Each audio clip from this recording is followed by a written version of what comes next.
Have you ever felt like that? Like you followed every unspoken rule of being a good man? You were the guy who compromised, who listened, who showed up when she needed. You did everything right, and still, she walked away. No big explanation, no closure, just turned her back and moved on. Like everything you gave meant absolutely nothing, and there you were, trying to balance an equation that just doesn't add up. Because if you had messed up, you'd understand. If you had cheated, lied, disappeared, fine, the guilt would make sense. But when you were the ideal man, the one who gave his best, and you still got discarded, that breaks you in places you didn't even know could be broken. And that's where the invisible hell begins.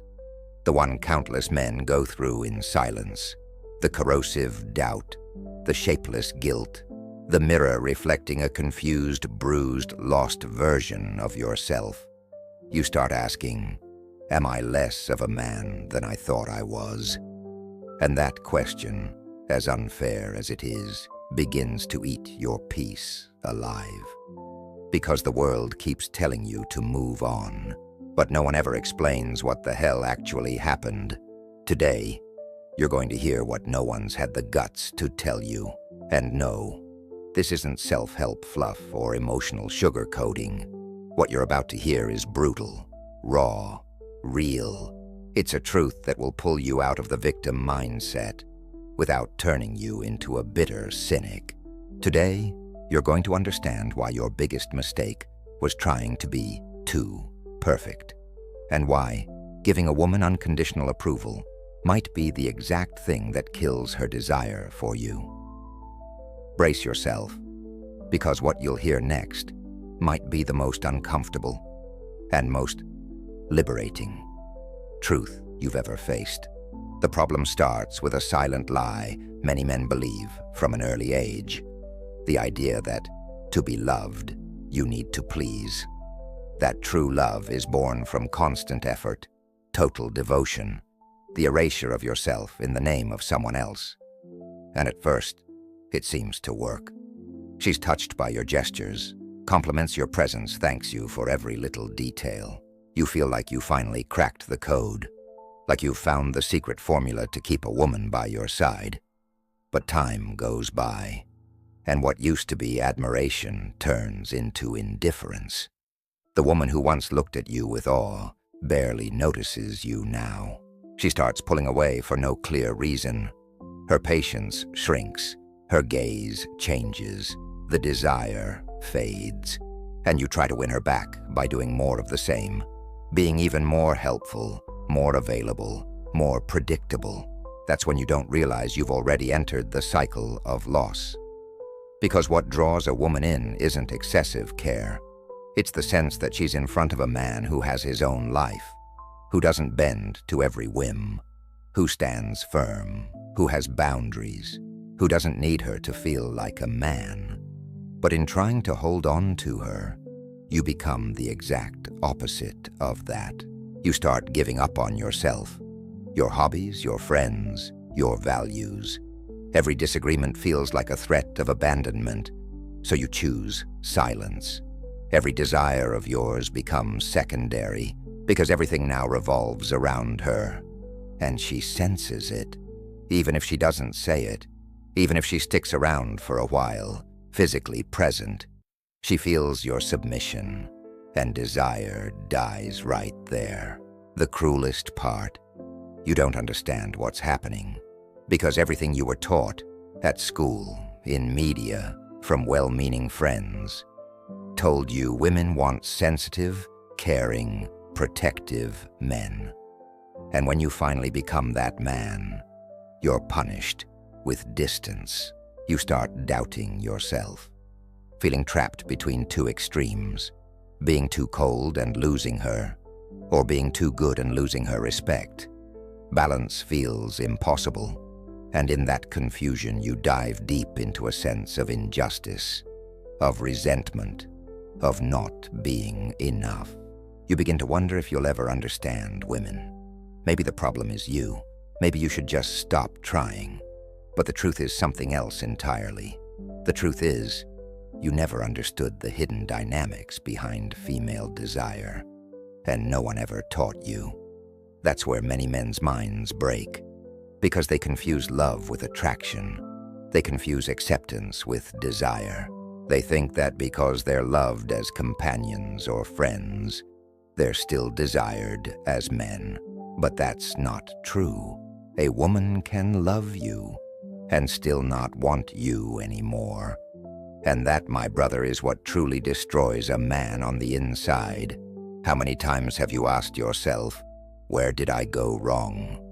Even knowing you gave your all, how many nights did you lie in bed, trying to understand how someone who said they loved you could just turn their back, like nothing happened? That's where emotional wounds form. It's not just a breakup, it's the collapse of logic, the collapse of fairness. You gave your best, and that's exactly why you lost. You begin to question yourself. Was I too much? Did my love suffocate her? But how can something given with such good intention cause repulsion? That's the paradox no one prepared you for.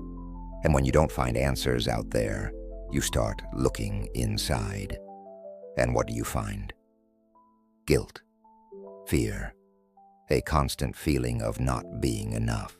You remember all the times you gave up your wants just to please. Remember the times you swallowed your words, pretending everything was fine just to keep the peace.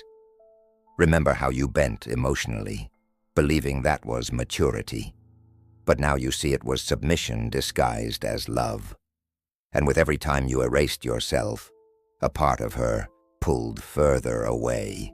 The truth is, society taught men to love like employees, to clock in emotionally, to complete affection tasks in hopes of earning recognition. But female desire doesn't respond to spreadsheets of effort. It responds to authenticity, to presence, to a man who doesn't need to prove his worth, because he carries it with him in silence. And then comes the fear. If I stop pleasing her, she'll leave. But what you don't see is that pleasing too much is exactly what's pushing her away. You become predictable, too available, emotionally soft, and she starts seeing you more like a brother, a friend, even a child. Anything but a man she desires. That's when neediness kicks in. You start begging for crumbs of attention, and the more needy you become, the more she pulls away. And the more she pulls away, the more desperate you get. A cycle of emotional collapse that turns you into a weak, lost, dependent version of yourself. All of this disconnects you from your own strength, from your mission, from your center. You start living based on her mood, her presence, her gaze. And the most painful part, you don't even realize you're losing yourself until it's too late, until the emptiness settles in, until her absence exposes the deeper absence, the absence of you. And when she leaves, she takes what's left of your self-worth with her. And you try to start over, but something inside you is broken, something is missing. And it'll only return when you stop looking for answers in her behavior and start facing what inside you is still waiting to be accepted, approved, chosen. Here's the truth. No one told you. The more you try to be the perfect man for her, the further you drift from what actually makes you desirable. It's not your kindness that kills attraction. It's the absence of posture, the absence of tension, the absence of a firm no. And she feels that. She might not understand it logically, but her body does. And her body responds, or pulls away. What no one taught you is that female desire doesn't arise from comfort. It comes from contrast, from mystery, from the presence of a man who isn't always available, because he's driven by something bigger than pleasing her. A man who doesn't orbit around her, A man who loves himself enough not to lose himself just to keep someone around. She didn't leave because you messed up. She left because you erased yourself trying to get it right. And no one desires what they already own completely. What creates attraction is the tension between access and limit, between care and firmness, between touch and absence. You were just touch, just care, just presence, and that killed the dance. You were never taught how to be the man who commands respect without raising his voice, who creates desire without undressing, who owns the room in silence. You were taught to be helpful, devoted, the nice guy. But no one feels desire for someone who constantly begs for emotional approval. The man who pleases too much loses his voice.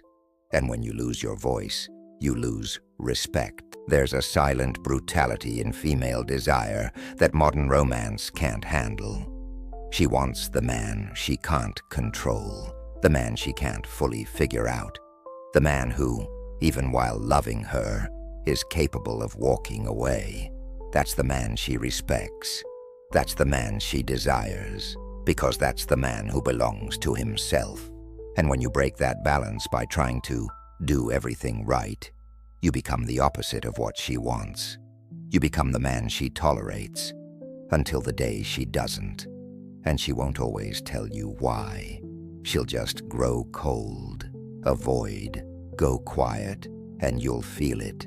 You'll feel something died, but you won't know what. Because female desire dies in silence. You can be a great partner, an amazing father, a wonderful guy, and still be left behind. Because what she feels doesn't depend on your emotional resume. It depends on what you awaken in her. And if what you awaken is predictability, passivity, and a lack of identity, it won't matter how hard you try. Desire doesn't live there. It's not about being mean. It's not about being harsh. It's about being whole. You don't have to be an asshole, but you do have to be a man. You have to be rooted in yourself. You have to stop tiptoeing around her affection, because real affection only shows up when you're fully yourself, unafraid, unfiltered, unapologetic. The first shift happens when you realize that pleasing isn't the problem, but pleasing to be accepted is. There's a brutal difference between being generous and being submissive, between caring and bending. And what you need now is to relearn your value. Stop building relationships like you're always in emotional debt. You're not. You don't have to earn the right to be loved. What you need is to reclaim the right to be whole. The man who lives to be validated has lost his center, and that is your first mission. Return to your core. Start seeing yourself again. Build a life that doesn't depend on female approval to feel meaningful. Only then will she look at you differently. And this isn't about playing games. It's not about acting cool. It's not about childish rules like, don't text back too soon. No, that's still just neediness in disguise. What keeps desire alive is when you build a life that takes priority over her. When you commit to your body, your money, your purpose. When you go back to being you, not her extension. The immediate cut you need to make is to stop trying to win her back as with more pleasing. Stop asking for explanations. Stop waiting for a gesture that's never coming. While you're waiting for her to return, you're standing still. And every man who stands still rots inside. Movement heals. Action rebuilds you. And silent strength speaks louder than any message sent at 2 a.m. The second step is to understand the value of contrast. It's not about pulling away out of pride. It's stepping back out of dignity. It's retreating to reconnect with something greater than you. Your vision, your discipline, your self-respect. The man who keeps his word to himself becomes presence without trying. And that presence is magnetic because it's real. Right now, you need to build more than hope. You need to build a new standard, a new lens. Understand that you are not less valuable because you were left. You are simply unaware of the dynamics that drive desire. Now that you know, everything can change. But it won't change by reviving what's already dead. It'll change by rebuilding who you are. Healing begins when you understand. It's not about her coming back. It's about you not losing yourself. Not losing yourself trying to prove your worth. Not losing yourself trying to be accepted. Not losing yourself trying to make sense of something that never will. Female desire doesn't follow logic, but your worth doesn't depend on it. You are valuable because you are becoming whole, and that is enough. You want to reclaim your value? Then start by rebuilding your structure. The man who suffers isn't weak, he's disorganized.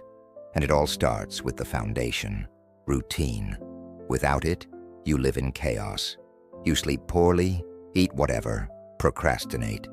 And in the middle of that chaos, your mind wants only one thing: escape. And often, that escape is her.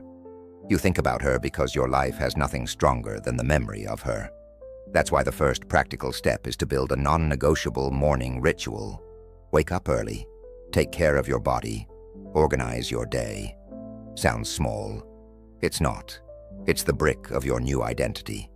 A man who keeps promises to himself starts rising out of the mud. And you don't need to be perfect, just consistent. Value begins in the mirror, not in someone else's reply. Second, finances. A man who's emotionally and financially broken lives off scraps. Scraps of affection and scraps of money. You need a minimum structure of order. Track your spending, cut the unnecessary, start saving. It doesn't matter how much you make. What matters is how much you control. A man who doesn't control his money is controlled by anyone, including her. Third, purpose. You need a higher cause. Working just to pay bills kills you inside. If you don't know your purpose yet, start with your pain. What hurt you the most may become what inspires others the most. Your story has value. Your journey matters. But only if you stop seeing yourself as a victim and start acting like the architect of your own life. Fourth, absolute cut of contact and digital traces. Stop watching her stories. Stop stalking. Stop looking for signs. That silently destroys your dignity. You feed yourself illusions, and every click deepens your dependence. Cut it. No explanation, no long message. You don't owe energy to someone who isn't willing to build it with you. Presence is earned only by those who respect it. Fifth, rebuild your masculinity. I don't mean being aggressive or distant. I mean having a backbone, having a stance, knowing how to say no, stopping the need to please everyone. A man of value doesn't bend to be accepted. He stands tall because he knows his energy is limited and sacred, and he only shares it with those mature enough to receive it. Sixth, read. Read what your parents never taught you. Read about power, emotional dynamics, masculinity. Read Schopenhauer, Machiavelli, Jung, Alan Bloom. Read because no one can take away what you deeply understand. A cultivated man is not easy to manipulate. He sees ahead. He responds with clarity. He leads. Seventh, environment. If you're still surrounded by friends who only pull you down, you'll never rise. It's useless to change your mindset and stay in the same toxic space. Build fences, limit access, protect your focus, and seek better references. Men's groups, mentors, books, content. The right environment heals the wrong man. Eighth, learn to hold silence. Don't chase emotional reassurance everywhere. Learn to shut up, breathe, observe. A man who talks all the time is insecure. A man who reacts all the time is fragile. Stay silent and build in the invisible. The silence of a man under construction is what most disturbs the one who lost him. 9th, set medium and long-term goals. Get out of short-term thinking. A man who only lives for the moment suffers twice as much. Because everything feels final. But when you start planning 3 months, 6 months, a year ahead, you create horizon. And horizon is hope. A man with true hope becomes dangerous because he no longer settles for crumbs. 10th and last, remember who you want to become, not who you want back. She may have been part of your story, but you still have a future, and that future demands that you rise, that you wipe your face, that you close the chapter, and that, even in pain, you choose to grow. Because a man who suffers and evolves becomes unstoppable. Now you finally understand what no one told you. The problem was never that you gave too much. It was that you forgot yourself. When a man forgets his own worth just to keep someone, he's already lost. And he didn't lose her. He lost himself. The rescue begins when you stop asking why she left and start asking why you abandoned yourself. The point isn't to get her back. The point is to come back to yourself. Because a whole man doesn't beg for halves. A man who rebuilds no longer lives off crumbs. He creates, he leads, he attracts. He becomes the kind of man who doesn't need female validation to exist. He knows his own worth, and because of that, he never kneels again to be chosen. You can keep living the way you are, searching for meaning in absence. Or you can flip the script, and it won't be with pretty quotes. It'll be with decision, with discipline, with cutting, with rebuilding. Because this pain you're feeling right now can become your biggest leverage, or your worst prison. The choice is yours. This is Man of Value. Here, you learn what no one ever taught you. If this hit you, share it with someone who needs it. Drop a comment below with the part that struck you most. And remember, a man who rebuilds himself does not beg. He rises